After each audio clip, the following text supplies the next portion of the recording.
léegi yan condition si yan condition parce que si xel yu bëri dalul foofu ndax vaccin day jóge feneen ñëw rek dugg Sénégal ñu ne comme bii la rek nañ ko jox askan wi wala si ban yoon lay jaar ba ñu am ay gage si wàllum qualité si vaccin boobu nga xam ne dañ koy defar Sénégal yi. alors donc jërëjëf Diallo ci question bi parce que lu am solo la xam nga sénégalais yi depuis at yu bëri dañuy dugg pharmacie di jënd garab xam nga amuñu xel ñaar ba xam garab gi baax na wala ba am baaxul parce que Sénégal dafa am système boo xam ne moo koy may garab bépp bu ñuy jaay ci pharmacie mu nekk garab bu wóor garab buy dugg ci hôpital mu nekk garab bu wóor te damay wax ni vaccin garab la donc kenn ko génne ci garab vaccin garab la et que ñu xam ni également que bu ñuy wax mbirum garab mbiru pharmacien la donc pharmaciens yi ñoom ñooy jël garab yi depuis bi ñu koy fabriqué ba bi ñu koy jox nit pharmaciens yi ñoom ñoo yore gestion boobu du keneen nag ñoom ñoo ko mën a garantir et depuis l'indépendance système pharmaceutique sénégalais bi ñu mettre en place defe naa ni wane na dëgëraayam wane na efficacité donc li nga xam ni la nit ñi war a xam bu garab waree dugg Sénégal vaccin yi bu ñu waree ñëw Sénégal du ñu jékki-jékki rek commencé piqûre ñu ne chinois yi defar ngeen vaccin américains yi defar ngeen vaccin bu dee dafa nar a ñëw Sénégal dañ leen di demander lu ñuy wax dossier d'AMM maanaam da ngay gis ñu ne la andil dossier bi nga wax yow ni nga ko defaree nga wax nan nga def ba am 95% efficacité ñu ne tamit nga wax étude bi nga koy def ñi nga xam ni dañu am effet secondaire wax ñu noo ko étudier ñu xool effet secondaire yooyu ñan ñoo ko am buñ ko ñu ko am ñu ne limal ñu yan effet secondaire nga gisoon buñ ko gisee ñu wax léegi yow leen pexe nga teg ba nga xam ne effet secondaire yu lorul ñooñu bu ci jógee ñu ne la andil ay échantillon yi boo la ko joxee piqûre guñ kenn de dañ la jox ñu échantillon nga jox échantillon ñu yóbbu ko laboratoire ñu ne yow lan nga ne lan moo nekk ci biir donc bu ñu demee dañuy xool ñaari yëf ci laboratoire maanaam li nga ne mi ngi ci biir loolu dañuy xool ba xam réellement mi ngi ci biir ensuite ñu xool beneen mbir maanaam ba xam leneen lu ci bokkul newul ci biir vaccin donc moom la ñuy wax contrôle qualité donc dañuy def contrôle qualité bi wóor ñu ni lii ñu bind ci kawam moo fa nekk mais également amul leneen lu fay loraange maintenant bu ñu boolee dossier yooyu direction de la pharmacie Sénégal ñoom ñoo koy xool bu ñu xoolee que ni aujourd'hui dossier yi ñu jox nañu kóolute maanaam lu ñuy wax qualité parce que garab ñetti tànk la am mooy qualité requise di sécurité ak efficacité xam nga efficacité bi moom kenn natable ko maintenant problème bi mi ngi ci qualité requise bi ak sécurité bi kenn natable ko ak efficacité bi ci sécurité bi la ñuy xool sécurité mooy lan mooy man su ma jëlee vaccin bi mu dimbali ba nga xam ne du ma wàll kenn te du ma feebar ba xam dinaa ci am beneen loraange moo ñuy wax les effets secondaires te bi ñu seetloo ci àdduna bi ñuy def test yi nga xamee ni vaccin yi ëpp coow parce que vaccin yi ëpp coow mooy vaccin Moderna bi ak bu Pfizer bi ñu ko xoolee dañ ci gis ñeenti effet secondaire bi ci jiitu mooy bi nga xam ne bu ñu la piqûree maanaam dafay am métit maanaam fi ñu la ko jam foofu day am métit mais métit bi mun na déclencher wu premier jour wala deuxième jour bi mais du yàgg leneen li ñu seetlu ci effet secondaire mooy lu ñuy wax ay bopp buy metti c'est vrai maanaam fii bi ñu ko jëlee ba ñetti fan gis nañ ñi am ñoo xam ne seen bopp loolu da metti mais après mu jeex beneen bi ñu gis mooy ñi nga xam ni maanaam dañuy am xel mu teey di wàccu donc yooyu la ñu gën a gis ci effet secondaire ci vaccin yi beneen mbir bi nga xam ne également moom lañ ci gis te loolu bi ñu xoolee yi nga xam ne moo gën a garaaw te li ma lay wax ni effet secondaire du loo xam ne la forcément day ñëw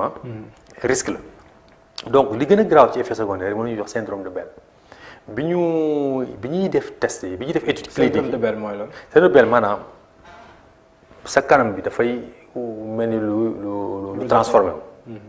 mais loolu du yàgg maanaam kanam bi rek mooy transformé wu mais dafay nekk ci benn diir bu gàtt ay ñaar ñetti fan affaire bu jeexaat genre allergie la moo tax bi ñuy def étude yi ñi nga xam ni dañuy defoon allergie kenn boolewu leen ci ba nga xam ne nii mën a étudier yan système allergie moom moo ci am donc nga gis ni jamono yi ñu toll nii amaguñu ay effets secondaires yoo xam ne moo war a tax ñu ne vaccin yi wóorul te damay wax benn affaire mu leer amul benn scientifique au monde wax ma Sénégal de au monde bu mun a wax ni vaccin chinois moo gën a sûr vaccin ARN kenn ko wax da nga wax la neex mais tegoo ko ci ay preuves scientifiques te fi ñu toll ni preuves scientifiques yi ñu dajale mooy que aujourd'hui effet secondaire yi am amul gravité yenn gravité te amagul kenn ku mu rayegum pour le moment c'est-à-dire amaguñu gisaguñu koo xam ne dafa piqûre bi rey ko loolu gisaguñ ko. mais docteur lan ngay tontu ñi jàpp ne que dafa am une volonté feutrée de réduire la population mondiale bu nu bëgg a jaarale si vaccin bi nga xam te ni moom la ñu wax si Covid. xam nga vaccin comme je dis mook coow ñoo ànd loolu la ñuy wax les complotistes am na ñu bëri ñoo xam ne chaque fois bu mbir amee dañuy jóg di andi ay wax yoo xam ne pour jaxase xelu nit ñi la dama lay jox exemple gis nga wax ci commencé wul fii il y a 20 ans 30 ans am na ñoo xam ne dañu woon nangu ñàkk seen doom parce que dañu gëmloo woon nit ñi ni ay polio ay rougeole ni vaccin yooyu boo ko defee dafay tax doo nekk góor ba na nga wàññi population Sénégal donc genre wax yu yàgg na mais ñëpp gis nañu Sénégal aujourd'hui que ni polio mais daanaka amul fi rougeole daanaka amul fi donc li amoon dégg mu amaat tey et que rax ci dool yi am na ñoo xam ne dañuy wax ci loo xam ne xamuñ ci dara parce que nee naa la vaccin mbiru pharmacien la wala médecin mais di nga gis ñu bëri aujourd'hui ñu ngi nekk ci télé rajo yi di wax te amuñu qualité boo xam ne mun na ci wax ndax xam-xam bi ñuy wax teguñu ko ci xam-xam bu wóor loolu moom dama bëggoon mu leer nañ. et que loolu tamit dafa ñëw yokk si thèse bon pas thèse si ay suspicion yi ñeen di am que ça a été créé nangam ak nangam yooyu noonu yëpp tamit. dafa bokk si Covid xam nga monsieur Diallo boo seetloo benn affaire chance bi am Afrique am comme ni ñu ko waxee mooy aujourd'hui ce sont tubaab bi ñoom ñoo njëkkee donc bu ñu la rekkee tubaab bi lay loo nee naa la ba fi ñu toll. mais est-ce que bii tubaab bi di def ñun moom la ñuy am. exactement moom la ñuy am mu benn warante amul benn soppeeku buy am dama lay wax benn affaire xam nga des fois nit ñi dañuy wax naan garab yi ñu andi Afrique bokkul c'est-à-dire que dafa fekk ñooñu xamuñu luy industrie pharmaceutique boo xamee industrie pharmaceutique xam lu ñuy wax ligne de fabrication maanaam boo bëggee créer ñaari ligne de fabrication ça devient plus cher même ligne bi nga yokk volume bi ça devient moins cher donc képp ko xam luy gestion industrie di nga xam ne loolu waxul wax daanaka ñu ku amul xam-xam rek mooy wax yu mel noonu. kon docteur il faut bu ñu toppee processus bi yëpp. il faut à peu près combien de temps parce que bu nekkee objectif bi c'est 3 millions de Sénégalais il est préférable que Sénégalais bu nekk ci 3 millions yooyu am au moins ñaari piqûre wala boog ñaari doses. muy 6 millions de doses. bu ñu toppee processus bi yëpp kon fii ak ñaata weer la ñuy dajal loolu yëpp wala ñaata at bu ñu xoolee tamit jumtukaay yi muy laaj ci wàllum chaîne de froid bi ñu ko war a mën maîtriser tamit. alors donc question bu am solo la mais dina jafe wax la temps de mois la wala temps de ay at donc le gouvernement sénégalais def na inventaire chambre froide yi mu am yëpp xool également chambre froide yooyu yan niveau de température la nekk maanaam ba xam am na ay température négative wala température positive te wax naa léegi nii boo jëlee vaccin Moderna ak vaccin Pfizer ñoom dañuy soxla ay température négative donc yooyu dina jafe yooyu mooy gën a jafe pour ñun mais comme wax naa tamit am na xam-xam boo xam ne dañ ko ci leeral vaccin Moderna bi mun nga ko utiliser pendant 28 jours à 2,8 degrés dina ko ne baax parce que dañuy jàpp ne xam nga li ñuy wax maîtrise de la chaîne de froid maanaam bu température jógee vaccin bu jékki-jékki yàqu maanaam yàqu bi ndànk-ndànk lay def ba nga xam ni efficacité wàññeeku donc bu dee bu Pfizer bi c'est entre une semaine la 2,8 degrés pendant une semaine mais li nga xam ni moom moo wér mooy que suy jumtukaay moom doyul pour denc bi